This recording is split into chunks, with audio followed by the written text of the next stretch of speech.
ഓണായില്ലേ? ഒരു 200cc BS3 ഇപ്പോൾ 2015 model വണ്ടിയാണ്. 8 വർഷം പഴയ വണ്ടിക്ക് 50 കിട്ടുന്നതെന്ന് വെച്ചാൽ, അപ്പോൾ ഇതിനൊരു ഇക്വേഷൻ ഉണ്ട് ഇത് കണ്ടുപിടിക്കാൻ വേണ്ടി. Distance travelled in kilometre divided by fuel consumed in litre. 39 kilometre divided by petrol in litres 1.45. 19,000 litre മൈലേജോ? ഗൈസ് കണക്കിൽ എവിടെയോ തെറ്റിയിട്ടുണ്ട്. ഗൈസ് നേരത്തെ വീഡിയോ എടുക്കാൻ പോയൊരു സന്തോഷം ഇപ്പം ഇല്ല. ഞാനിപ്പോൾ കറക്റ്റ് നോക്കിയിട്ടുണ്ട്. ഗൈസ് എനിക്ക് ഒരുപാട് റിക്വസ്റ്റ് ചെയ്യുന്നൊരു കാര്യമാണ് എൻ്റെ വണ്ടിയുടെ മൈലേജ് ടെസ്റ്റ് ചെയ്യുന്നുള്ളത്. എന്നിട്ട് വണ്ടി കുലുങ്ങുന്നൊരു ഫീൽ. സസ്പെൻഷൻ കംപ്ലൈൻ്റ് ഇല്ല. വണ്ടി പോകുമ്പോഴത്തേക്ക് ഈ പാലം കുലുങ്ങുന്നതാണ്. പൊളിയാതൊക്കെ ഇരുന്നാൽ കൊള്ളായിരുന്നു. അപ്പോൾ മൈലേജ് ടെസ്റ്റ് ചെയ്യാൻ വേണ്ടി എനിക്ക് ഒരുപാട് പേര് റിക്വസ്റ്റ് ചെയ്ത കാര്യമാണ് എൻ്റെ വണ്ടിയുടെ മൈലേജ് ടെസ്റ്റ് ചെയ്യാൻ വേണ്ടി. അപ്പോൾ എനിക്ക് ചെയ്യണമെന്ന് കുറച്ചാളുടെ വിചാരിച്ചിരിക്കുകയായിരുന്നു. പക്ഷേ എനിക്ക് ഫുൾ എണ്ണ തീർത്തിട്ട് ചെയ്യുന്ന അത്ര ഒരു താല്പര്യമില്ലാത്ത പരിപാടിയാണ്. കാരണം തീർത്തിട്ട് ഞാൻ ഒഴിച്ചാലും 1/2 ലിറ്ററിൻ്റെ മൈലേജ് ടെസ്റ്റ് ആയിരിക്കും നടക്കുന്നത്. കാരണം ഞാൻ ഒഴിച്ച് കഴിഞ്ഞാൽ ടാങ്കിൽ നിന്ന് പകത്തി പെട്രോളും വെളിയിൽ പോകും. അതുകൊണ്ട് റിസ്ക് എടുക്കുന്നില്ല. അപ്പോൾ നമുക്ക് ഫുൾ ടാങ്ക് അടിച്ചിട്ട് ടാങ്ക് ടു ടാങ്ക് മെത്തേഡ് വെച്ചിട്ട് നമുക്ക് അക്യുറേറ്റുള്ള വണ്ടിയുടെ മൈലേജ് നമുക്ക് കണ്ടുപിടിക്കാം. അത് നമുക്ക് വണ്ടി ഫുൾ ടാങ്ക് അടിക്കാം.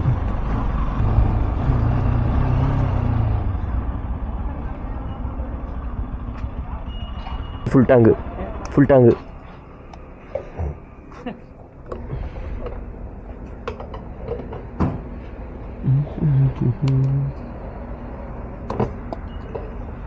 പകുതി കണ്ടില്ലേടാ അതിൽ.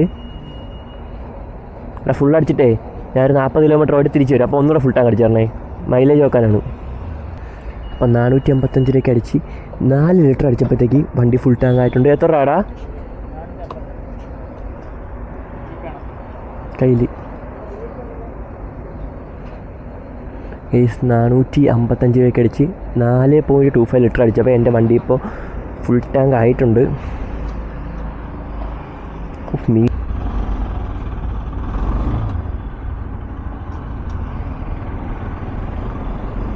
അപ്പോൾ ഇപ്പോൾ വണ്ടി ഫുൾ ടാങ്ക് അടിച്ചിട്ടുണ്ട്. ഇനി ഈ ഒരു ഓഡോമീറ്റർ റീഡിങ് നമുക്ക് ജസ്റ്റ് ഒന്ന് ഫോട്ടോ എടുത്ത് വയ്ക്കാം. ജസ്റ്റ് ഒന്ന് ഓർത്ത് വയ്ക്കാം. 62,040 കിലോമീറ്ററാണ് എൻ്റെ വണ്ടി ഇപ്പോൾ കറൻലി ഓടിയിട്ടുള്ളത്. ഞാൻ ഒരുപാടൊന്നും ഓടാൻ ഉദ്ദേശിക്കുന്നില്ല. ചുമ്മാ അടിച്ച് ഫണ്ട് കളയാനും താല്പര്യമില്ല. പിന്നെ കയ്യിൽ അത്യാവശ്യം കുറച്ച് പൈസ മാത്രമാണുള്ളത്. ഫുൾ എണ്ണടിച്ച് കഴിഞ്ഞാൽ പിന്നെ എൻ്റെ കയ്യിൽ ചിലവിനൊരു 10 രൂപ പോലും എടുക്കാൻ കാണില്ല. അതുകൊണ്ട് ഞാൻ ജസ്റ്റ് ഒരു 30 കിലോമീറ്റേഴ്സും എല്ലാം ഓടിയിട്ട് മൈലേജ് വീണ്ടും ഇവിടെ തന്നെ ഒന്ന് ടെസ്റ്റ് ചെയ്യുന്നതായിരിക്കും. ഞാൻ ഇപ്പോൾ ഇതേത് HP-യുടെ പമ്പിനാണ് അടിച്ചത്. ഇതിന് മുമ്പ് ഞാൻ ഫുൾ ഇവിടെ നിന്നല്ല അടിച്ചത്. വണ്ടി കുറച്ച് മൈലേജ് ടെസ്റ്റ് ചെയ്യാൻ എനിക്ക് നേരത്തെ പ്ലാൻ ഉള്ളതുകൊണ്ട് തന്നെ ഞാൻ കുറച്ച് അടിച്ച് ഫില്ല് ചെയ്ത് വെച്ചിട്ടുണ്ടായിരുന്നു. ഞാൻ ഒരുപാട് സ്പീഡിലൊന്നും ഓടിക്കുന്നതൊന്നുമില്ല. ജസ്റ്റ് ഈ റോഡിൽ കയറിയിട്ട് ഒരു 60-70 ഞാൻ ഒരു സ്പീഡിലാണ് മാക്സിമം പോകാറുള്ളത്. ഇടയ്ക്ക് വെച്ചുമല്ലോ 80 മാക്സിമം 90. അതിനപ്പുറത്തോളം ഞാൻ അങ്ങനെ വണ്ടിയിൽ പോകാറില്ല. കാരണം ഇതിൽ ABS-ഉം കാര്യങ്ങളൊന്നുമില്ല. അപ്പോൾ സേഫ്റ്റിയൊക്കെ നോക്കി പോകണം. ഒരുപാടെങ്കിൽ കത്തിച്ച് വിട്ട് പോയിട്ടും പ്രശ്നം നേടാനൊന്നുമില്ല. അപ്പോൾ ഇനി എന്തായാലും കുറച്ച് ദൂരം വണ്ടി ഓടണം. അപ്പോൾ നമുക്ക് എന്തെങ്കിലും കാര്യമൊക്കെ പറഞ്ഞു പോകാമല്ലേ. കാര്യം പറഞ്ഞു പോകാനൊന്നുമില്ല. ഞാൻ പറയും, നിങ്ങൾ കേൾക്കും, അതേ നടക്കും. നമുക്ക് വഴിയെ പോകുന്ന ആൾക്കാരെയൊക്കെ കളിയാക്കി കുറച്ച് ഫണ്ണായിട്ട് പോകാം. വഴിയെ പോകുന്ന ആൾക്കാരെ കളിയാക്കുന്നതൊന്നും അത്ര നല്ല പരിപാടിയല്ല. പിന്നെ നമ്മൾ കളിയാക്കുന്നതൊന്നും അവർ കേൾക്കുന്നതുമില്ല. നമുക്കതിൽ നിന്ന് കിട്ടുന്നൊരു എൻ്റർടൈൻമെൻറ്റ് വെച്ച് നോക്കുകയാണെങ്കിൽ ആ കളിയാക്കുന്ന കാര്യമൊന്നും ഒരു തെറ്റായിട്ടേ തോന്നാൻ പോകുന്നില്ല. എന്തായാലും എനിക്ക് തോന്നുന്നില്ല. അപ്പോൾ ഇപ്പോൾ വണ്ടിയുടെ കാര്യം പറയുകയാണെങ്കിൽ മൈലേജ് കുറച്ചൊന്ന് ഡൗൺ ആയിരിക്കാൻ ചാൻസ് ഉണ്ട്. കാരണം വണ്ടി ഇപ്പോൾ ഒരു പെർഫെക്റ്റ് കണ്ടീഷനൊന്നും അല്ല. പെർഫെക്റ്റ് കണ്ടീഷൻ എന്ന് വെച്ചാൽ സർവീസ് ആവാറായിട്ടുണ്ട്. ഓയിൽ ചേഞ്ചിനൊക്കെ ഇനി ഒരു 2000 കിലോമീറ്റർ കഴിയുമ്പോൾ ഓയിൽ ചേഞ്ച് ചെയ്യണം. എനിക്ക് വേണമെങ്കിൽ വണ്ടി പെർഫെക്റ്റായിട്ട് ഓയിലൊക്കെ ചെയ്ത് സർവീസ് ചെയ്തതിന് ശേഷം മൈലേജ് ചെയ്യാവുന്നേ ഉള്ളൂ. പക്ഷേ അങ്ങനെ ഇത് നിങ്ങൾക്ക് അക്യുറേറ്റ് ആയിട്ടൊരു മൈലേജ് ഒരു കാരണവശാലും കിട്ടില്ല. കാരണം നമ്മളെപ്പോഴും വണ്ടി ഒരു മിൻ്റ് കണ്ടീഷനിലായിരിക്കില്ല ഓടുന്നത്. അപ്പോൾ ഈ ഒരു കണ്ടീഷനിൽ ഓടിയുള്ള മൈലേജ് എടുത്തു കഴിഞ്ഞാൽ അതെൻ്റെ അക്യുറേറ്റ് ആയിട്ട് എനിക്കും പ്രിസൈസ് ആയിട്ട് എനിക്ക് കിട്ടുന്ന മൈലേജ് കറക്റ്റായിട്ട് കിട്ടും. പിന്നെ ഈ ടാങ്ക് ടു ടാങ്ക് മെത്തേഡ് ചെയ്താലുള്ള യൂസ് എന്ന് വെച്ചാൽ നമുക്ക് അത്രയും സമയം വേസ്റ്റ് ആക്കേണ്ടി വരില്ല. നോർമലായിട്ട് ചെയ്യുകയാണെങ്കിൽ ഫസ്റ്റ് വണ്ടി ഫുള്ള് ഓടി വറ്റിക്കണം. എൻ്റെ വണ്ടിയുടെ ഗ്യാസിലാണെങ്കിൽ ഞാൻ എപ്പോഴും ഒരു 200 രൂപ എണ്ണ ഇടാറുണ്ട്. അപ്പോൾ അത് ഞാൻ ഓടി വറ്റിക്കണം, ഒരു കാര്യമില്ലാതെ. അതിനുശേഷം ഞാൻ വീണ്ടും 1 ലിറ്റർ അടിക്കണം, അല്ലെങ്കിൽ കുപ്പിയിലാശിൽ ഒഴിക്കണം. എന്നിട്ട് ഞാൻ അത് ഓടി തീർത്തിട്ട് വേറൊരു കുപ്പിയിൽ പെട്രോൾ കൊണ്ടുപോയി വീണ്ടും ഞാൻ അത് ഫില്ല് ചെയ്തിട്ട് തിരിച്ച് ഓടിച്ച് വേറെ പമ്പ് വരെ വീട് വരെ എത്തണം. അപ്പോൾ അത് കുറച്ചുകൂടെ കോസ്റ്റ് കൂടിയതാണ്. ഇത് അതിനെക്കാട്ടി കോസ്റ്റ് കൂടിയതാണ്. പക്ഷേ പെട്രോൾ അടിച്ചാൽ എനിക്ക് ലോസ് അല്ല. എപ്പോഴായാലും ഞാൻ തന്നെയാണ് ഓടി തീരേണ്ടത്. ഇങ്ങനെ അടിച്ചിട്ടാണ് ഒരേ ഒരു കുഴപ്പമുണ്ട്. ആരെങ്കിലുമൊക്കെ വണ്ടി എടുത്തുകൊണ്ട് പോയാൽ അവന്മാർ ഇത്രയും എണ്ണ കിടക്കുന്നുണ്ട്, ഒരു തുള്ളി പോലും അടിക്കില്ല. അതിന് 40 കിലോമീറ്റർ ഓടിയാലും 50 കിലോമീറ്റർ ഓടിയാലും വണ്ടി ഒന്ന് കുറച്ചൊരു എണ്ണ കിടക്കുന്നതുകൊണ്ട് ഞാൻ ഇനി തൽക്കാലത്തേക്ക് ആർക്കും കൊടുക്കുന്നില്ല കുറച്ച് കാലത്തേക്ക്. പിന്നെ ഇന്നലെ ഞാൻ ചെയിൻ മാത്രമാണ് ഒന്ന് ക്ലീൻ ചെയ്ത് രൂപ ചെയ്തത്. ബാക്കി ഓയിൽ ചേഞ്ച് സർവീസൊക്കെ കവറായിട്ടുണ്ട്. ഒരു 2000 കൂടെ കഴിയുമ്പോൾ ചെയ്താൽ മതി തോന്നുന്നു. ഞാൻ കറക്റ്റ് കിലോമീറ്ററൊക്കെ എഴുതി വെച്ചിട്ടുണ്ട് ബുക്കിൽ, എങ്കിലും എടുത്താലേ അറിയാൻ പറ്റൂ.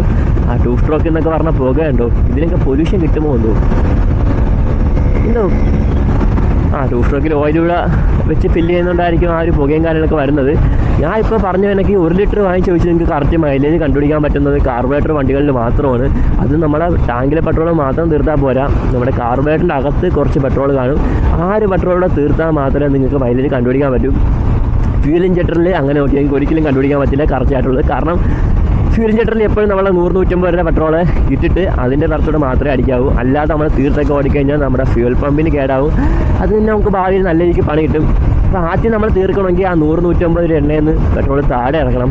പിന്നെ ഒരു 100 രൂപയ്ക്ക് അടിച്ചിട്ട് വണ്ടിയിട്ട് ഓടണം. അങ്ങനെ ഒരു വണ്ടി തുളയ്ക്കാൻ വേണ്ടി ഇതില്ല. പക്ഷേ കാർബറേറ്റർ വണ്ടിക്കാണെങ്കിൽ എണ്ണ ഫ്യൂൽ ലെവൽ കുറച്ച് ഡൗൺ ആണെങ്കിലും വലിയ പ്രശ്നങ്ങളും കാര്യങ്ങളും നിങ്ങൾക്ക് വരാനില്ല.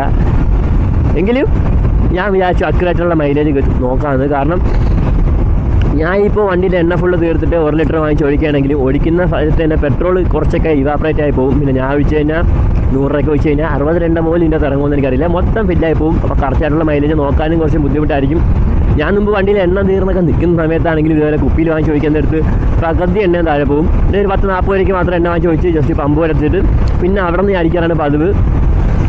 പിന്നെ എന്തുണ്ട്, എന്തെങ്കിലും ഒരു കാര്യമൊക്കെ പറഞ്ഞ പോലെ ഇതാണ് ഞാൻ എൻ്റെ കോളേജിൽ പോയിക്കൊണ്ടുന്ന സ്ഥിരം റൂട്ട്. അപ്പോൾ ഈ ഒരു റൂട്ട് തന്നെ പിടിക്കാമെന്ന് വിചാരിച്ചു. ഞാൻ പിന്നെ ഇപ്പോൾ രാവിലെ എത്ര മണിയാണ്, 7-7:30 മാത്രമേ സമയമായിട്ടുള്ളൂ. എൻ്റെ മീറ്ററിലും നോക്കണ്ട, അതിലെ ടൈമൊക്കെ തെറ്റാണ്.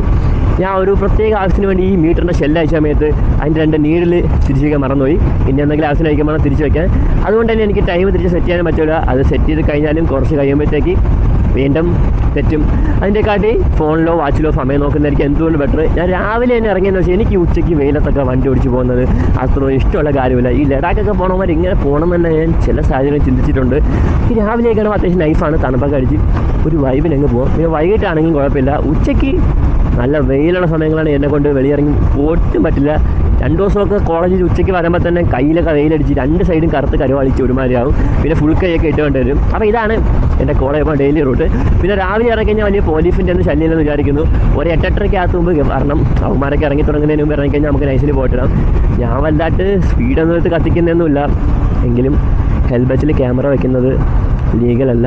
പിടിച്ച് തന്നെ ലൈസൻസ് വരെ കട്ട് ചെയ്യുന്നതാണ് പറയുന്നത്. എന്നെ ഇതുവരെ പിടിച്ചിട്ടില്ല. പിടിക്കാതിരിക്കാൻ നമുക്ക് പ്രാർത്ഥിക്കാം. പിടിച്ചു കഴിഞ്ഞാൽ ഈ കലാകാരനെയും ലോകം അംഗീകരിച്ച പോലെ ആവും.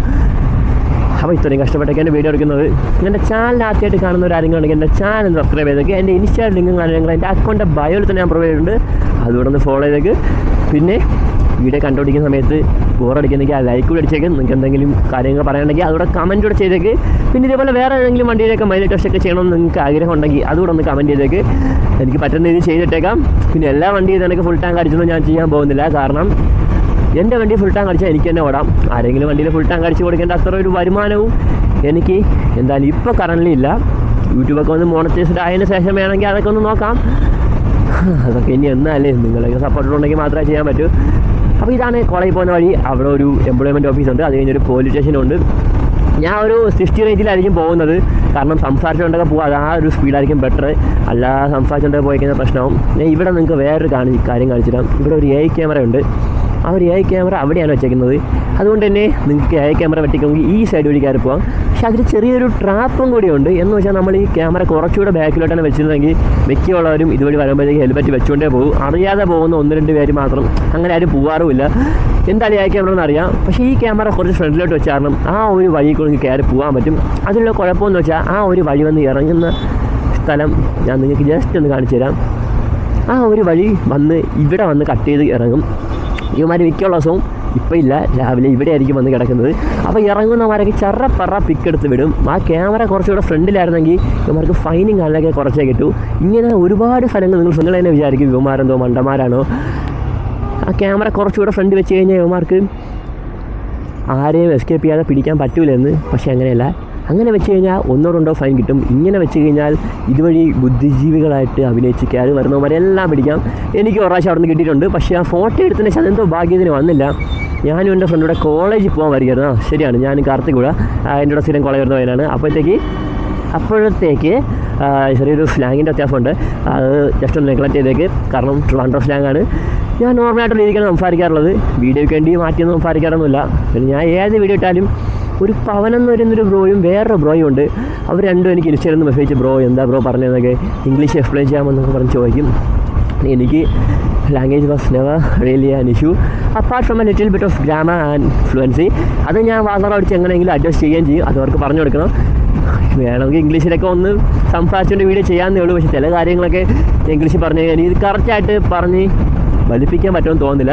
അതുകൊണ്ടാണ് ഞാൻ എൻ്റെ സാധാ ഒരു സാധാ ലാംഗ്വേജ് തന്നെ പറഞ്ഞു പോകുന്നത്. ഞാൻ ഇതിലാണ് കുറച്ചുകൂടെ കംഫർട്ടബിളും. എനിക്ക് കൂളായിട്ട് സംസാരിച്ച് പോകാൻ പറ്റും. ഇംഗ്ലീഷ് ഇപ്പോൾ ഞാൻ സംസാരിച്ചുകൊണ്ട് പോകണമെങ്കിൽ തന്നെ ഇടയ്ക്ക് വെച്ച് ഞാൻ വാക്കൊക്കെ തെന്നിത്തറഞ്ഞ് പോവുകയൊക്കെ ചെയ്യും. പിന്നെ അതിൻ്റെ കാട്ടി അക്ഷര വ്യത്യാസം ഇല്ലാത്തവന്മാരെയൊക്കെ അതിൽ വന്ന് ചുമ്മാ കയറി പോകേണ്ടി വരും. അതുകൊണ്ട് ഞാൻ പിന്നെ അതിലോട്ട് പോകാത്തത്. പിന്നെ ലാംഗ്വേജ് ഞാൻ പറഞ്ഞല്ലോ, Pawan bro, if you are seeing this video you could always text me in Instagram. പിന്നെ വേറൊരു ബ്രോയും ഉണ്ട്. ആ ബ്രോയുടെ പേര് ഞാൻ മറന്നു. അവർ ഹിന്ദിക്കാരാണെന്നാണ് തോന്നുന്നത്. ഞാൻ നിങ്ങൾക്ക് കംപ്ലീറ്റ് ആയിട്ട് എക്സ്പ്ലെയിൻ ചെയ്ത് തരാം. പിന്നെ ഇടയ്ക്കിടയ്ക്ക് ഇംഗ്ലീഷ് കാട്ടണമെന്നും ആ ബ്രോ പറഞ്ഞായിരുന്നു. അത് ഞാൻ ഉറപ്പായിട്ടും ചെയ്യും. ഇപ്പം നമ്മുടെ വണ്ടി 7 കിലോമീറ്റർ ടോട്ടൽ കവർ ചെയ്തിട്ടുണ്ട്. ഇത് എനിക്ക് കുറേ കിലോമീറ്റർ കവർ ചെയ്തിട്ട് അതേ കണക്ക് തിരിച്ചും പോകണം. ഒരു 35-38 ആ ഒരു മൈലാണ് പ്രതീക്ഷിക്കുന്നത്. എൻ്റെ വീട്ടിൻ്റെ അവിടെയൊക്കെ നോർമലായിട്ട് ഓടുന്ന സമയത്ത് എനിക്കൊരു 35 കിട്ടുന്നുണ്ടെന്നാണ് എൻ്റെ ഒരു പ്രതീക്ഷ. ഇവിടെ ഇറങ്ങി നല്ല റോഡിൽ കയറി കഴിഞ്ഞാൽ അതിൽ കൂടുതൽ കിട്ടണം, ഒരു 38-40. പിന്നെ NSനൊക്കെ ചിലവും ഒരു 50 കിട്ടുന്ന വീഡിയോ ഒക്കെ ഞാൻ കണ്ടിട്ടുണ്ട്. അതൊക്കെ തള്ളാണോ സത്യത്തിൽ കിട്ടുന്നതാണോ എന്ന് പോലും എനിക്കറിയില്ല. പക്ഷേ 50 കിട്ടിക്കഴിഞ്ഞാൽ എൻ്റെ മോനെ ഇത് വേറെ ലെവൽ സാധനമായിട്ട് മാറും. പിന്നെ ഈ ഒരു എൻ്റെ ഫ്രണ്ട്സിൻ്റെയൊക്കെ ചില വണ്ടിക്കൊക്കെ അവന്മാർ മൈലേജ് ഉള്ളതുകൊണ്ട് എന്നെ കളിയാക്കാരൊക്കെ ഉണ്ട്. എൻ്റെ വണ്ടിക്ക് മൈലേജൊക്കെ ഇല്ലയെന്ന് പറഞ്ഞിട്ട് 50 കിട്ടിക്കഴിഞ്ഞാൽ മോനെ എല്ലാത്തിനെയും അണയ്ക്കേണ്ട രീതിയിലുള്ള മൈലേജാണ്. ഒരു 200 cc BS3 ഇപ്പോൾ 2015 മോഡൽ വണ്ടിയാണ്. 8 വർഷം പഴയ വണ്ടിക്ക് 50 കിട്ടുന്നതെന്ന് വെച്ചാൽ ഒരു എന്ത് പറയുക, അതെനിക്ക് വിശ്വസിക്കാൻ പോലും പറ്റുന്ന മൈലേജാണ്. ഒരു 41 വരെയൊക്കെ എനിക്ക് ചില സമയത്തൊക്കെ കിട്ടിയിട്ടുണ്ട്. അതൊക്കെ വണ്ടി പക്ക സർവീസ് ആയ സമയത്ത്. അത് ഞാൻ കറക്റ്റ് ടെസ്റ്റ് ചെയ്ത് നോക്കിയാൽ എൻ്റെ ഒരു ഊഹം വെച്ചിട്ട് എനിക്ക് അത്ര കിട്ടുന്നതാണ് തോന്നുന്നത്. ഇന്നെന്തായാലും കറക്റ്റായിട്ടുള്ള മൈലേജ് ചെക്ക് ചെയ്യണം. ഞാൻ വിചാരിക്കുന്ന ഒരു സൈഡ് 20 കിലോമീറ്റർ പോയിട്ട് തിരിച്ചൊരു 20 കിലോമീറ്റർ പോയിട്ട് വീണ്ടും വന്ന് പെട്രോൾ അടിക്കാമെന്നാണ്. അപ്പോൾ ഇതിനൊരു ഇക്വേഷൻ ഉണ്ട് ഇത് കണ്ടുപിടിക്കാൻ വേണ്ടി. Distance travelled in kilometre divided by fuel consumed in litre. അപ്പോൾ അതിൽ ആദ്യം ഡിസ്റ്റൻസ് ട്രാവൽ കണ്ടുപിടിക്കാൻ വേണ്ടി നമ്മളെ ഇപ്പോഴത്തെ final reading minus initial reading ചെയ്ത് കഴിഞ്ഞാൽ നമുക്ക് അത് കിട്ടും. അത് ഞാൻ അവിടെ ചെന്നിട്ട് കണക്ക് കൂട്ടി കാണിച്ചു തരാം. മിക്കവാറും ഇപ്പോൾ ചെയ്യാൻ പറ്റുമെന്ന് എനിക്ക് തോന്നുന്നില്ല, എങ്കിലും കണക്ക് ഞാൻ കൂട്ടും. അത് വേണ്ട, നമ്മൾ വിഷയത്തിൽ നിന്ന് ഡീവിയേറ്റ് ചെയ്ത് പോകുന്ന ഒരു രീതി തോന്നുന്നുണ്ട്. ഇവിടെ നല്ല തിരക്കാണ് രാവിലേക്ക് വരുമ്പോഴത്തേക്ക്. എപ്പോൾ പോകണം അവിടെ നിന്ന് ഇവിടുന്നൊക്കെ ആരെങ്കിലുമൊക്കെ ചാടാൻ ഞാനിപ്പുണ്ട്. അവിടെ നിന്ന് നോക്കിയും കണ്ടൊക്കെ പോകണം. പിന്നെ ഇതൊക്കെ നല്ല റോഡാണ്. ഒന്ന് കൈ കൊടുത്ത് പിടിച്ചു കഴിഞ്ഞാൽ കയറി അങ്ങ് പോകുന്ന രീതിയിലുള്ള റോഡാണ്. പക്ഷേ ഈ ഒരു സ്പീഡിലായിരിക്കും ഞാൻ ചിലപ്പോഴൊക്കെ കോളേജിൽ പോകുമ്പോൾ ഇതുവഴി പോകുന്നത്. ഇതാണ് എൻ്റെ ഇതിൽ കൂടുതലൊന്നും ഞാൻ പോകാറില്ല. എങ്കിലും മൈലേജ് ടെസ്റ്റ് ചെയ്യാൻ നേരത്ത് അത്യാവശ്യം ഒരു മീഡിയം സ്പീഡൊക്കെ പിടിച്ച് പോകുന്നതാണ് എനിക്ക് നല്ലത്. ഒരുപാടൊക്കെ കത്തിച്ച് വെച്ച് പിടിച്ചിട്ട് മൈലേജ് വിഷമം കുറവായിട്ട് തോന്നിയാൽ അത് എനിക്കൊരു വിഷമാവും, കാരണം നിങ്ങൾക്കും ഒരു വിഷമാവും. വണ്ടിക്കിടയ്ക്ക് അത്യാവശ്യം സ്പീഡിലൊക്കെ പോകുന്നുണ്ട്. 60 ആണ് ഒരു ആവറേജ് പിടിച്ചാൽ പോകുന്നത് മെയിനായിട്ട്. പിന്നെ ഇടയ്ക്കിടയ്ക്ക് ട്രാഫിക്കോ അല്ലെങ്കിൽ വണ്ടിയൊക്കെ ഒന്ന് മാത്രമേ ഇറങ്ങി ഡൗൺ ചെയ്യുന്നുള്ളൂ. അതൊക്കെ ഒരു നോർമൽ യൂസിൽ നമ്മൾ എപ്പോഴും ചെയ്യുന്നതാണ്. പിന്നെ ആ സ്പീഡ് ഞാൻ അഡീഷണൽ എടുത്ത് പോകുന്നതിനെ കോമ്പൻസേറ്റ് ചെയ്യാൻ വേണ്ടി ഞാൻ വണ്ടി സർവീസല്ല പക്ക മിൻറ്റ് കണ്ടീഷൻ എന്ന് പറഞ്ഞിട്ടുണ്ട്. അപ്പോൾ ആ ഒരു കണ്ടീഷൻ അവിടെ വരും. അപ്പോൾ രണ്ടുകൂടെ ചാർജ് ചെയ്ത് പറ്റിപ്പോയി എന്തെങ്കിലുമൊക്കെ ആയി ഏകദേശം എനിക്ക് അക്യുറേറ്റ് ആയിട്ടുള്ള ഒരു മൈലേജും കാര്യങ്ങൾ തന്നെ കിട്ടണം. ഇതാണ് എൻ്റെ കോളേജ് ബുക്ക് കൊണ്ടുവന്ന വഴി. ഇതാണ് എൻ്റെ ലവ് റൂട്ട്. സിൽക്ക് റൂട്ട് പോലെ എൻ്റെ ലവ് റൂട്ടാണിത്. ലവ് റൂട്ടാണിത്. അത് ഞാൻ വേറെ വീഡിയോ ആയിട്ട് ചെയ്ത് കാര്യങ്ങൾ പറഞ്ഞുതരാം. കോളേജിൽ പോകുന്ന സമയത്ത് സ്ഥിരം ഇതുവഴി ഞാൻ പോയില്ല. കാരണം ഇതിന് പോയി കഴിഞ്ഞാൽ ആരെങ്കിലും ലിഫ്റ്റ് ചോദിക്കും. ഞാൻ ആദ്യം വേറെ ആരൊക്കെയോ ലിഫ്റ്റ് ചോദിക്കുന്ന രീതിയിൽ സോളോ അടിച്ചാണ് വെക്കൊണ്ടിരുന്നത്. അത് അപ്പുറത്തെ വഴി. അവസാനത്തെ 2 മാസമായി ആയപ്പോൾ എനിക്ക് മനസ്സിലായി നടന്നു പോയാലും എൻ്റെ വണ്ടി കൈ കാണിക്കില്ലെന്ന്. പിന്നെ ഞാൻ ഒരാളെ കൂടെ വിളിച്ചിട്ട് 2 പേരായിട്ട് എൻ്റെ ബൈക്കിൽ പോയിക്കൊണ്ടത്. അതുവരെയും ഞാൻ 2-3 വർഷം അടുപ്പിച്ച് ഞാൻ ഒറ്റയ്ക്ക് വീട്ടിൽ നിന്ന് പെട്രോൾ അടിച്ച് വന്നാണ് കോളേജിൽ പോയിക്കൊണ്ടത്. ആ സമയത്ത് ഞാൻ ഡെയിലി ഒരു 100, 110, 120 അങ്ങനെ കൂട്ടി അടിക്കും. 100 രൂപയ്ക്ക് അടിച്ചാൽ മതിയെന്ന് തോന്നുന്നു. പിന്നെ എൻ്റെ ഒരു സേഫ്റ്റിക്കും അല്ലാതെ അല്ലറത്തിൻ്റെ ഓട്ടത്തിന് വേണ്ടി ഞാൻ എല്ലാവർക്കും ഒരു 10 രൂപ 20 രൂപ കൈ കിട്ടുന്നത്. കൈ വെച്ചിട്ട് വേറെ കാര്യമൊന്നുമില്ല. 10 രൂപയായിട്ട് കിട്ടിയിട്ട് എനിക്കത് ഒരു യൂസും ഇല്ല. അതുകൊണ്ട് ഞാൻ അതങ്ങ് നേരെ പെട്രോൾ എക്സ്പെൻസിലായിട്ടായിരിക്കും. ഈ വണ്ടിയുടെ ജസ്റ്റ് ഒന്ന് ഓവർടേക്ക് പോകാം. ഇത് സ്പീഡ് ക്യാമറ എന്താ കുഴപ്പമാണ്.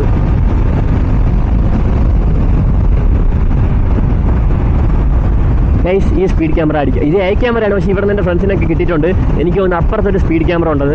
അതിൻ്റെ ആവശ്യമില്ലാത്ത റിസ്ക് എടുത്ത് പണി വയ്ക്കാൻ നിൽക്കുന്നില്ല. ഞാൻ എത്രയല്ല വണ്ടി എടുത്തത്? 20,000 20 ഇത് 40,000 ഇപ്പോൾ വണ്ടി 51 അപ്പോൾ 40,000 വണ്ടി. 40 80 20 ഇപ്പോൾ ഒരിക്കലും 30 കിലോമീറ്റർ ആവാറായിട്ടില്ല. ഇതിൻ്റെ ഓഡോമീറ്റർ റീഡിങ്ങിൻ്റെ ഫോട്ടോ എടുത്തിട്ട് നന്നായി. മൈൻഡിലെ കാൽക്കുലേഷൻ വെച്ച് വന്നിരുന്നെങ്കിൽ കാൽക്കുലേഷനൊക്കെ തെറ്റി എൻ്റെ വണ്ടിക്ക് 60 രൂപയൊക്കെ മൈലേജ് വന്നതിന് അത് വളരെ ഒരു തേഞ്ഞു പോകും. ആ ഒരു ഇത് വെച്ചിട്ട് പിന്നെ ഈ ഒരു മൈലേജ് ടെസ്റ്റിൻ്റെ വീഡിയോ ഇട്ട് കഴിഞ്ഞാൽ വേറെ പ്രശ്നം കൂടെ ഉണ്ട്. നിങ്ങളുടെ ഫ്രണ്ട്സൊക്കെ നിങ്ങളുടെ വണ്ടിയുടെ മൈലേജ് ഇപ്പോൾ 50 ഇട്ട് കഴിഞ്ഞാൽ, ഇല്ലെങ്കിലും ചുമ്മാ ഇട്ട് കഴിഞ്ഞാൽ പണികൾ മാത്രമേ നിങ്ങൾക്ക് കിട്ടാൻ പോകുന്നുള്ളൂ. വണ്ടിയൊക്കെ ആണെങ്കിൽ എടുത്തുകൊണ്ടിരിക്കുക 50 കിലോമീറ്റർ കണക്കാക്കിയ മൈലേജ് ആയിരിക്കും. ഒരു കോപ്പും കിട്ടാൻ പോകുന്നില്ല അത്രയും. അതുകൊണ്ട് ഞാൻ ഏകദേശം കറക്റ്റൊക്കെ തന്നെയായിരിക്കും ഇടുന്നത്. എക്സ്ട്രാ പറഞ്ഞാലും നഷ്ടമാണ്. എനിക്കിപ്പോൾ ഈ വീഡിയോ ഇട്ടാൽ കുറച്ച് കയറിയെങ്കിലും ഫണ്ടിൻ്റെ കയ്യിൽ നിന്ന് ഒരുപാട് പോകും വണ്ടി. ഞാൻ ഇപ്പം അങ്ങനെ വണ്ടി കുറച്ച് ആൾട്രേഷൻസ് ഒക്കെ വലിയ സീനാണ്. ഞാൻ അങ്ങനെ വണ്ടി ഇപ്പോൾ അവർക്ക് കൊടുക്കാറൊന്നുമില്ല. പിന്നെ എൻ്റെ വണ്ടി ഇപ്പോൾ ഞങ്ങൾക്ക് ഹൈറ്റ് കൂട്ടിന് ശേഷം പൊക്കം കുറഞ്ഞവർക്ക് ഓടിക്കാൻ നല്ല ബുദ്ധിമുട്ടുണ്ട്. അതുകൊണ്ട് ഇപ്പോൾ അങ്ങനെ ആരും എടുക്കാറില്ല, ഞാൻ തന്നെ ഓടിക്കാറുള്ളത്. പിന്നെ ഇടയ്ക്കിടയ്ക്ക് എൻ്റെ അനിയൻ എടുക്കും. അത് ഞാനിവിടെ ഉള്ളപ്പോൾ അവനെ പഠിപ്പിക്കാൻ വേണ്ടി മാത്രം. അതെനിക്ക് നല്ല രീതിക്ക് എൻ്റെ ഒരു കാലി കിട്ടിയിട്ടുണ്ട്. വണ്ടിയിലും കുറച്ച് പണിയൊക്കെ തന്നായിരുന്നു കൊണ്ട് തള്ളിയിട്ടിട്ട് റോഡ് സൈഡിൽ കൊണ്ട് തള്ളിയിട്ട് നാണവും കെടുത്തിയ ചെറുക്കൻ എന്നെ. അവൻ അന്ന് ലൈസൻസ് ഇല്ലായിരുന്നു ആദ്യം വണ്ടി പഠിപ്പിക്കുന്ന സമയത്ത്. ഞാൻ വണ്ടി കൊടുത്തു, അവൻ വേറെ ആട്ടോയുടെ ഫ്രണ്ടിൽ കൊണ്ട് കുത്തി ചവിട്ടി നേരെ താഴെ വീണു. ഞാൻ ഫോണിൽ കളിച്ചുകൊണ്ടിരുന്നതുകൊണ്ട് എനിക്ക് കാല് പോലും കുത്തേണ്ട ഗ്യാപ്പ് കിട്ടിയില്ല. അപ്പോൾ ഇവൻ ലൈസൻസ് ഇല്ലാത്തതുകൊണ്ട് ഞാൻ വണ്ടിയുടെ ഫ്രണ്ടിൽ വന്ന് കയറിയിരുന്നത്. ആട്ടോക്കാർ ഇറങ്ങിയിട്ട് അങ്ങ് തുടങ്ങി. നീ അവിടെ നിന്ന് വന്നപ്പോഴേ നിന്നെ ഞാൻ കണ്ടായിരുന്നു എനിക്ക് വണ്ടി ഓടിക്കാൻ അറിയണമെന്ന്. സത്യം പറഞ്ഞാൽ ഞാൻ വണ്ടി പോലും അല്ല ഓട്ടിച്ചത്. ആ ഒരു കാര്യം പറയാൻ പോലും പറ്റാതെ ബുക്കും വാങ്ങിച്ച് അത് കറക്റ്റ് ജനിഷന് ചെന്നാത്തിറക്കം കൊണ്ട് തള്ളിയിട്ട് ആൾക്കാരൊക്കെ നോക്കുമ്പോൾ ഞാൻ ഓട്ടിച്ച് വന്ന് ആട്ടോയുടെ ബാഗിൽ കൊണ്ട് കുത്തി പിടിച്ച് വീണ് തൊലിഞ്ഞ് വാരി ആ ഒരു രീതിയിൽ എടുക്കും. സത്യം പറഞ്ഞാൽ ഞാനല്ല വീണത്, അവനാണ് വീണത്. പ്രശ്നമായിരിക്കാൻ വേണ്ടി ഞാൻ വീണ സ്പോട്ടിൽ തന്നെ അവനെ പിടിച്ച് മാറി ഫ്രണ്ടിൽ കയറി ഇരുന്നാണ്. അതെനിക്ക് അത്രയും വിഷമം വന്ന കാര്യം എന്ന് വെച്ചാൽ ഓട്ടിച്ച് അവനും ഒന്നും പറ്റിയില്ല, എൻ്റെ വണ്ടിക്കും എനിക്ക് മാത്രമായിട്ട് പരിക്കും. അവനൊരു ചെറുതായിട്ടെന്തോ കാലിൽ അത് ഈ വണ്ടിയുടെ ഏതോ പാട്ട് തട്ടിയുടെ മുറിവ് മാത്രമേ വന്നോളൂ. അത് വണ്ടി സ്റ്റാർട്ടിങ്ങും അല്ലായിരുന്നു. വണ്ടി ഓഫാക്കിയിട്ട് ആ ഇറക്കത്തിൽ കൂടെ ഇറങ്ങി പോകായിരുന്നു. എങ്കിലും അവ ഒരു 50-60 ഇറങ്ങി വന്നത് ആ ഇറക്കത്തിൽ. അതാണ് വീണത്. ഫ്രണ്ടിൽ നിന്ന് ആട്ടോക്കാരൻ്റെ ഭാഗത്ത് തെറ്റൊക്കെ ഉണ്ട്. അപ്പോൾ ഇൻഡിക്കേറ്ററൊന്നും ഇടാതെയാണ് കുത്തി ചവിട്ടിയത്. അപ്പോൾ ഇവരെ തെറ്റേണ്ട കാര്യമൊന്നുമില്ല. സ്ഥിരം വണ്ടി ഓടിക്കുന്ന ആൾക്കാരൊക്കെ ആണെങ്കിൽ കുഴപ്പമില്ലാത്ത രീതിയിൽ പിടിച്ചൊക്കെ നിർത്തിയാണ്. പക്ഷേ അവൻ ഓടിച്ച് പഠിച്ചുകൊണ്ടിരുന്ന സമയത്തും അവൻ കൊണ്ട് ഇൻഡിക്കേറ്റർ ഇടാൻ നിർത്തിക്കൊണ്ടുമാണ് വീണത്. പറഞ്ഞിട്ട് കാര്യമില്ല. എന്നാലും കുഴപ്പമില്ല. വണ്ടിയുടെ ഈ സൈഡാണ് വീണത്. ഈ ഫയറിംഗ് ഒക്കെ നല്ല രീതിക്ക് സ്ക്രാച്ച് ആയായിരുന്നു. പിന്നെ ഈ ഒരു ഫ്രണ്ട് ഭാഗം പൊളിഞ്ഞണക്കൊക്കെ ഇരിക്കും. അത് പൊളിഞ്ഞല്ല, ഞാൻ ഈ ഒരു മീറ്ററിൻ്റെ ഷെല്ലടിക്കാൻ നേരത്തെ എൻ്റെ ത്രെഡ് ഒടിഞ്ഞ് അകത്തിരിക്കുകയായിരുന്നു. പിന്നെ ഒരു സൈഡ് പൊട്ടിയുണ്ട്, ഞാൻ മറ്റേ സൈഡ് പൊട്ടിച്ചാണ് എടുത്തത്. എന്നിട്ട് ഞാൻ തിരിച്ച് സെറ്റ് ചെയ്തൊക്കെ തന്നെയാണ് വെച്ചിരുന്നത്. പക്ഷേ നല്ല രീതിക്ക് വൈബ്രേഷൻ ഉണ്ടായിരുന്നു. ആ 2 ഫലം പൊട്ടിയുണ്ട്. ആ പുതിയ ഫാനം ഞാൻ ഷോറൂമിൽ മാറാൻ വേണ്ടിയാണ് ഊരി വെച്ചത്. പക്ഷേ അത് സാധനം സ്റ്റോക്കില്ല. ആ വരമ്പ് വേണം മാറാൻ വേണ്ടി. അതിന് ഏകദേശം ഒരു 133 രൂപ കണ്ടേ ഉള്ളൂ. ഈ എസിന് പാർട്സൊക്കെ നിങ്ങൾക്ക് അവൈലബിൾ ആണെങ്കിലും ഈ ഒരു ഫെയറിങ്ങിൻ്റെ ഭാഗവും മീറ്ററിൻ്റെ ഇവിടുത്തെ ഈ സാധനവും കിട്ടാൻ വേണ്ടി കുറച്ച് പാടാണ്. പിന്നെ ക്ലാമ്പൊക്കെ അതൊക്കെ സെക്കൻഡ് ഹാൻഡൊക്കെ എടുക്കുന്നതായിരിക്കും കുറച്ചുകൂടി എളുപ്പമെന്ന് തോന്നുന്നു. ഷോറൂമിലൊന്നും ഇല്ല, കാരണം 2015 ഡിസ്കണ്ടിന്യൂ ചെയ്ത വണ്ടിയാണ്. പക്ഷെ അല്ലാത്ത പാർട്സും കാര്യങ്ങളൊക്കെ നിങ്ങൾ നോക്കുകയാണെങ്കിൽ പാർട്സ് കിട്ടും. കാരണം NS ഒക്കെ ഒരുപാട് ഇറങ്ങിയിട്ടുണ്ട്. NSന് ASന് RSനൊക്കെ ആൾമോസ്റ്റ് സെയിം പാർട്സൊക്കെയാണ് വരുന്നത്. എങ്കിലും ഡയറക്റ്റ് സ്യൂട്ടും കാര്യങ്ങളൊക്കെ ആവും. പിന്നെ ഫെയറിങ് കാര്യത്തിലൊക്കെയാണ് വ്യത്യാസം വരുന്നത്. പിന്നെ NSനും RSനും സ്പ്രോക്കറ്റ് വ്യത്യാസമുണ്ട്. ഞാനിതിപ്പോൾ RSൻ്റെ സ്പ്രോക്കറ്റാണ് ഇട്ടേക്കുന്നത്. അപ്പോൾ എൻ്റെ മൈലേജിൽ എത്രമാത്രം വ്യത്യാസം വന്ന് എനിക്ക് അറിയാൻ പറ്റില്ല. എൻ്റെ ഇത് വെച്ചിട്ട് RSൻ്റെ ഇൻഫ്രോക്കറ്റ് മൈലേജ് കൂടണം. കാരണം മുമ്പാണെങ്കിൽ എനിക്കൊരു 55 ആകുമ്പോഴത്തേക്ക് 60 കുറച്ച് താഴെ വരുമ്പോൾ ചെറിയൊരു ജെർക്കിങ് ഫീൽ ചെയ്ത് എനിക്ക് സിസ്റ്റിൽ നിന്ന് ഡൗൺ ചെയ്യേണ്ടി വരുമായിരുന്നു. പക്ഷേ ഇപ്പോൾ അതിൻ്റെ ശേഷം എനിക്കിതൊരു 47 വരെയൊക്കെ സിസ്റ്റ് കയറുന്നത് എനിക്ക് കൂളായിട്ട് പോകാൻ പറ്റുന്നുണ്ട്. അപ്പോൾ ഫ്രീക്വൻ്റ് ആയിട്ടുള്ള ഗിയർ ഷിഫ്റ്റിൻ്റെ ഒരു തോതും കുറഞ്ഞിട്ടുണ്ട്, അതിൻ്റെ ഒരു നീഡും ഇല്ല. അപ്പോൾ മൈലേജ് കൂടണം എന്തെല്ലാം എൻ്റെ ഒരു അസംഷനാണ്. അതൊക്കെ ഇന്ന് നോക്കുമ്പോൾ അറിയാൻ പറ്റും. പിന്നെ സർവീസ് ആവാറായതിൻ്റെ ചില പ്രശ്നങ്ങളൊക്കെ കാണും. പക്ഷെ വണ്ടി ഒക്കെ സ്മൂത്തൊക്കെ തന്നെ, വേറെ കുഴപ്പമൊന്നുമില്ല. പിന്നെ പെർഫെക്റ്റ്ലി സർവീസിലായ വണ്ടിക്ക് സർവീസ് ചെയ്തിട്ട് ഒരു കുറച്ച് കിലോമീറ്റർ ഓടിനേശം എടുക്കുന്ന മൈലേജും നമ്മൾ സർവീസ് ആവാറുമ്പോൾ എടുക്കുന്ന മൈലേജും പെർഫോമൻസും കാര്യങ്ങളൊക്കെ വ്യത്യാസമുണ്ട്. ഈ ഒരു ഇതെടുത്ത് കഴിഞ്ഞാൽ മാത്രമേ കറക്റ്റായിട്ട് കിട്ടും. കാരണം വണ്ടി എപ്പോഴും മിൻറ്റ് കണ്ടീഷനിലായിരിക്കും നമ്മൾ ഓടുന്നത്. അതുകൊണ്ടാണ് ഞാൻ ഇപ്പം തന്നെ ഇറങ്ങിയത്. ചെയിൻ മാത്രം ഒന്ന് ലൂബ് ആയിട്ടുണ്ട്. ലൂബല്ല, ഞാൻ ഗിയർ ഓയിൽ ഇന്നലെ ടെസ്റ്റ് ചെയ്യാൻ വേണ്ടി വാങ്ങിച്ച് വെച്ചിട്ടുണ്ട്. ഇന്ന് തൊട്ട് നമ്മൾ ലൂബ് ചെയ്യാൻ പോകുന്നത് ഗിയർ ഓയിൽ വെച്ചായിരിക്കും. ഇന്ന് തൊട്ടല്ല, ഞാൻ ഇപ്പോൾ വെച്ചിട്ടുണ്ട്. അതൊക്കെ ഒരു 2-3 ദിവസം ഓടി അതിൻ്റെ ഒരു ഫീഡ്ബാക്കും കാര്യങ്ങളൊക്കെ അറിഞ്ഞിട്ട് വേണം ബാക്കി ഇനി ഏത് ഉപയോഗിക്കണമെന്നൊക്കെ നമുക്ക് തീരുമാനിക്കാൻ നോക്കാം. നല്ല ഡസ്റ്റൽ കണ്ടീഷനിലൊക്കെ പ്രശ്നം വരും. ഞാനിപ്പോൾ മൈലേജ് ടെസ്റ്റിൻ്റെ വീഡിയോ ആണ് ചെയ്യുന്നതെങ്കിലും സംസാരിക്കുന്നത് വേറെ കണ്ടൻറ്റൊക്കെ ആയിരിക്കും. ആ ജസ്റ്റ് ഒറ്റയ്ക്ക് പോകുന്നതുകൊണ്ട് എനിക്കും ബോറടിക്കും, വീട് ചുമ്മാ കണ്ടുപിടിക്കാൻ നിങ്ങൾക്കും ബോറടിക്കും. അപ്പോഴത്തേക്ക് ഞാൻ ഏതെങ്കിലും ഭാഗമൊക്കെ കട്ട് ചെയ്ത് നേരെ അവിടെ നിന്ന് എടുക്കുന്നതും എവിടെയും കൊണ്ട് നിർത്തുന്നതും വീഡിയോ ഇട്ടിട്ട് കാര്യമില്ല. അതാകുമ്പോൾ ആർക്ക് വേണം അങ്ങനെ ചെയ്യാം. മൈലേജും കാര്യങ്ങളും നല്ല വ്യത്യാസം വരും. ചിലപ്പോൾ അവന്മാർക്ക് 60 പേരെ അങ്ങനെ ചെയ്തിടാൻ പറ്റും. അപ്പോൾ ഞാൻ ഈ വീഡിയോ കംപ്ലീറ്റ് ആയിട്ട് ഇതിൽ ഇൻക്ലൂഡ് ചെയ്യുന്നുണ്ട്. ഞാൻ കുറേ ഇതിപ്പോൾ പോയിട്ടൊരു അരമണിക്കൂറൊക്കെ എടുക്കും. അരമണിക്കൂറൊക്കെ നിർത്താതെ സംസാരിക്കുക എന്നുള്ളത് കുറച്ച് ബുദ്ധിമുട്ടുള്ള കാര്യമാണ്. എങ്കിലും എന്നെ കൂടെ പറ്റുമെന്ന് തോന്നുന്നു. അതിൽ ചില ഭാഗങ്ങളൊക്കെ ആയിരിക്കും കട്ട് ചെയ്യുന്നത്. എന്തായാലും ഞാൻ അതിന് തിരിച്ച് പോകുമ്പോഴത്തേക്കായിരിക്കും പമ്പിൽ നിന്ന് എണ്ണ അടിക്കുന്നത്. തിരിച്ച് ഞാൻ അടിച്ച് എൻ്റെ വീട്ടിൻ്റെ അടുത്ത സെയിം പമ്പിനായിരിക്കും അടിക്കുന്നത്. എന്തായാലും ആ പമ്പ് വരെ എത്ര കിലോമീറ്റർ ഉണ്ടെന്ന് നിങ്ങൾക്ക് വേണമെങ്കിൽ ഒന്ന് കൂട്ടി നോക്കാവുന്നേ ഉള്ളൂ. ഞാൻ വാമലെടുത്ത HP-യുടെ കുറ്റൂറിൻ്റെ പമ്പിനാണ് അടിച്ചത്. അവിടെ നിന്ന് ഞാൻ കൊണ്ട് നിർത്തേണ്ട ലൊക്കേഷൻ നിങ്ങൾക്ക് വേണമെങ്കിൽ ഗൂഗിൾ മാപ്പിലൊക്കെ ചെക്ക് ചെയ്ത് നോക്കാവുന്ന ആവശ്യം ഉണ്ടെങ്കിൽ. പിന്നെ അങ്ങനെ പറഞ്ഞ് അത്ര ഇതായിട്ട് ബോധിപ്പിക്കേണ്ട ആവശ്യമൊന്നും എനിക്കില്ല. വേണമെങ്കിൽ എടുക്കാം, എടുക്കാതിരിക്കാം, എല്ലാം നിങ്ങളെ ഇഷ്ടം. മഴ പെയ്യുകയാണോ എന്ന് തോന്നുന്നു ഗൈസ്. നല്ല രീതിക്ക് തണുപ്പാണോ മഴയാണോ എന്നറിയാൻ വയ്യ ഗൈസ്. മഴ മഴ മഴ.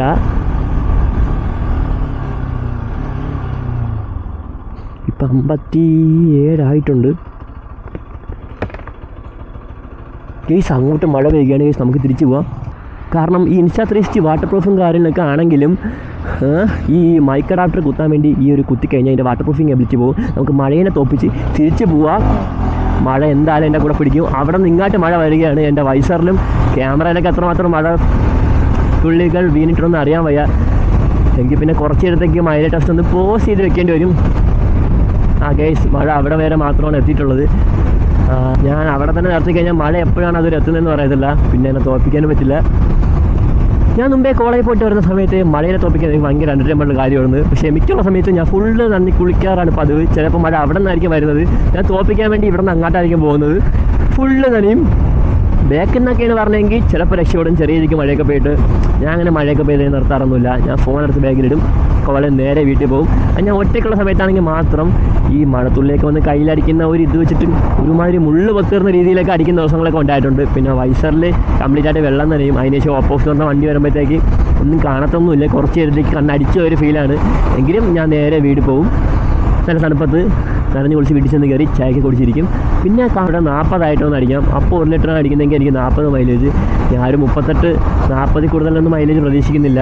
അതുകൊണ്ടാണ് 40 പോയിട്ട് വരുന്നത്. എനിക്ക് വേണമെങ്കിൽ കുറച്ചുകൂടെയൊക്കെ ഓടി 45 വരെയൊക്കെ ഓടാം. എങ്കിലും ആ ഒരു ഇക്വേഷൻ വെച്ചിട്ട് ഡിവൈഡ് ചെയ്ത് നോക്കുമ്പോൾ കറക്റ്റ് ഒരു മൈലേജ് കിട്ടേണ്ടതാണ്. അതുകൊണ്ട് പേടിക്കേണ്ട ആവശ്യമില്ല. ഈ ഒരു ടെസ്റ്റ് ചെയ്ത് കഴിഞ്ഞാൽ നിങ്ങൾക്ക് വണ്ടി ഇപ്പോൾ ഒരു 10-20 കിലോമീറ്റർ ഓടിയാലും മൈലേജ് കറക്റ്റ് അറിയാൻ പറ്റും. ഞാൻ പിന്നെ ഒരു ഗുമ്മിന് വേണ്ടി കുറച്ച് എക്സ്ട്രാ ഓടുന്നതാണിതിപ്പോൾ. ഇത്രയും കഷ്ടപ്പെട്ട് വീഡിയോ ഒക്കെ എടുത്തിട്ട് വന്നിട്ട് റെക്കോർഡായില്ലെങ്കിൽ ഒരു ഫീലിംഗ് ഉണ്ട്. നിങ്ങൾക്ക് പറഞ്ഞാൽ മനസ്സിലാവില്ല. ഈ സാറിനെ എന്നെ നോക്കുന്നുണ്ട്. അത് നോക്കി വെച്ചോ, പിന്നെ റെക്കോർഡ് ചെയ്താൽ. റേസ് പോടാ, നീ ഇപ്പോൾ പിടിക്കാൻ വിടും. ഈ സണ്ണനൊന്ന് കൈ കൊടുത്ത് കയറാൻ നോക്കിയതാണെന്ന് തോന്നുന്നു. കാരണം ഞാൻ പതുക്കിറന്നല്ലേ പറഞ്ഞെങ്കിൽ ഈ പയ്യന്മാരൊക്കെ ഓവർടേക്ക് കയറിപ്പോൾ ഞാൻ പിന്നെ സഹിക്കും. ഈ കിളവന്മാരും ചേച്ചിമാരും മാമന്മാരൊക്കെ എന്നെ ഓവർടേക്ക് കയറിപ്പോൾ എനിക്ക് ഏറ്റവും ഇഷ്ടമുള്ളതൊരു പരിപാടിയാണ്. അപ്പോൾ ചിലപ്പോൾ ഞാൻ കൈ കൊടുത്ത് കയറിപ്പോയിട്ട് ഞാൻ അതേനൊക്കെ പിന്നെ ഓടിച്ച് പോകാറില്ല. കൈ കൊടുത്ത് കയറിപ്പോയതിന് ശേഷം ഞാൻ അപ്പം തന്നെ താഴോട്ട് ഇറങ്ങാറുണ്ട്. ജസ്റ്റ് ഒന്ന് നമ്മളെ കൊണ്ട് പറ്റുമെന്ന് കാണിച്ചിട്ട് ഞാൻ അപ്പോഴേ സ്പീഡ് കുറയ്ക്കാറുണ്ട്. എടാ പോടാ. ഞാൻ ഇങ്ങനെ ഒന്ന് കയറിപ്പോയതിന് ശേഷം പിന്നെ ഞാൻ ഒന്ന് സ്ലോ ചെയ്ത് വിട്ടു കൊടുക്കുന്ന രീതിയിലേക്ക് വിട്ടു കൊടുക്കും. അപ്പോൾ ഒരു ഫീലിംഗ് ഉണ്ട്. വേണമെങ്കിൽ ഫുൾ സ്പീഡിലൊക്കെ പോകാം. ഞാൻ അങ്ങനെ ഒരുപാട് സ്പീഡിൽ പോകാറൊന്നുമില്ല. അതെനിക്ക് വലിയ താല്പര്യമുള്ള കാര്യമൊന്നുമല്ല.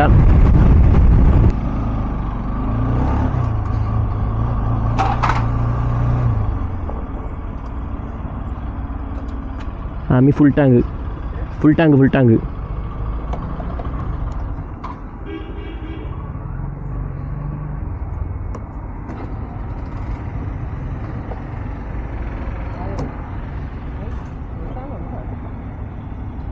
മൈലേജ് ടെസ്റ്റ് ചെയ്യാൻ വേണ്ടി.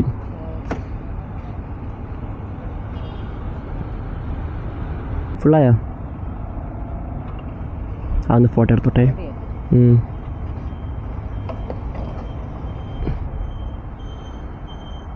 155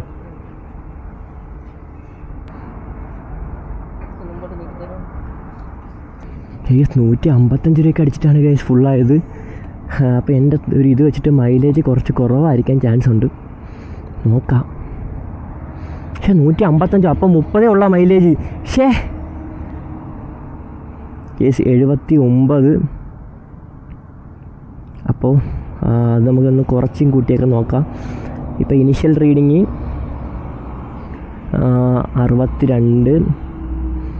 62.079 മൈനസ് അല്ല, final reading minus initial reading ആണ്. ഇനി ഇനിഷ്യൽ റീഡിങ് ഞാൻ നേരത്തെ ബിക്കെടുത്ത് വെച്ചിട്ടുണ്ടായിരുന്നു.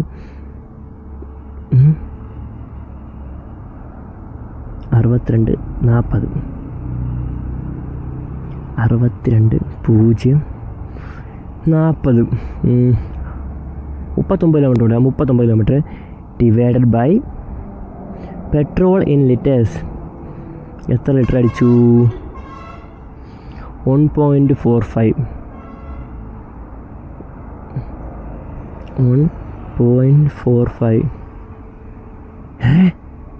19,000 ലിറ്റർ മൈലേജോ? ഗൈസ്, കണക്കിൽ എവിടെയോ തെറ്റിയിട്ടുണ്ട്. അതിൽ നോക്കാം. Divided by 1.45. കണക്ക് എവിടെ തെറ്റിയിട്ടുണ്ട് ഗൈസ്. ഞാൻ വീട്ടിൽ ചെന്നിട്ട് അത് മര്യാദയ്ക്ക് ഒന്ന് കൂട്ടിയിട്ട് നിങ്ങൾക്ക് പറഞ്ഞുതരാം. ഗൈസ്, നേരത്തെ വീഡിയോ എടുക്കാൻ പോയൊരു സന്തോഷം ഇപ്പം ഇല്ല. ഞാനിപ്പോൾ കറക്റ്റ് നോക്കിയിട്ടുണ്ട്.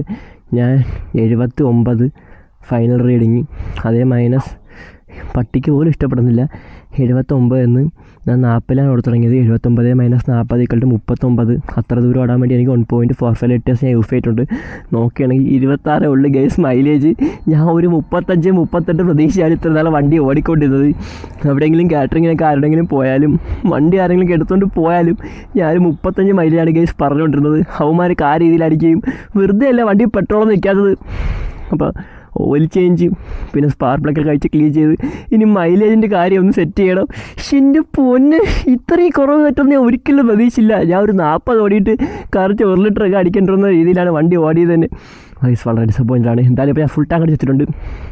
സ്പാർക്ക് പ്ലഗൊക്കെ ക്ലീൻ ചെയ്ത് ഓയിലും ചേഞ്ചിന് ശേഷം ഞാൻ ഒന്നുകൂടെ മൈലേജ് ടെസ്റ്റ് ചെയ്ത് മൈലേജ് അങ്ങനെ 35-38 ആക്കി കാണിക്കുന്നതായിരിക്കും. 26 ഉള്ളെങ്കിൽ ഞാൻ വിചാരിക്കുകയും ചെയ്തു കുറച്ച് ഫണ്ടൊക്കെ ഒരു RC3 എടുക്കാം. ഇതിലൊരു 35 മൈലേജ് ഉണ്ട്. അപ്പോൾ അതിനൊരു 22 ഉണ്ടെങ്കിലും കുഴപ്പമില്ലെന്ന്. ഇതിന് 26, അതിന് 22.